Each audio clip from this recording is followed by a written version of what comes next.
Advice for budding journalists. You know, I think a couple of things. One, I think it's important to figure out, to find your voice as a reporter and learn how to write in your voice. Whether you want to be in print or television, I think, especially in television, a lot of people underestimate the importance of writing and learning how to write in your voice. There's plenty of people who can write copy for you, but it won't sound like you. And you can only get so far in your career if you're just reading other people's words, unless you're able to write yourself. Like, I don't know if you saw, you know, I'm constantly like rewriting copy because it just doesn't sound like me.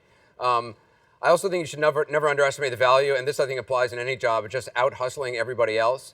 I only got a show at CNN because a lot of people were taking vacations, and I was the only one not taking any vacation, and I was just volunteering for every assignment that nobody else wanted and for every job that nobody else wanted. So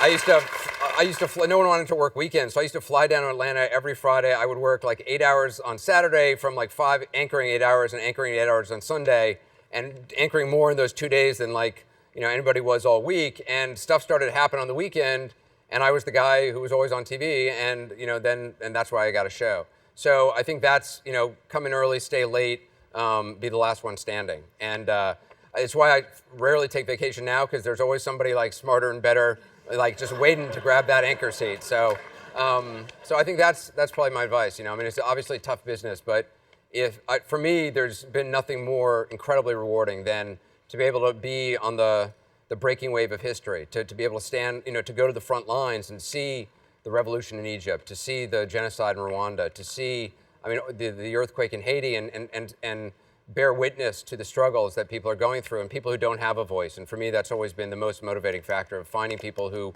don't have a voice and trying to not give them a voice, but at least give them a megaphone to amplify their voice to the world. So that's always been what's important to me.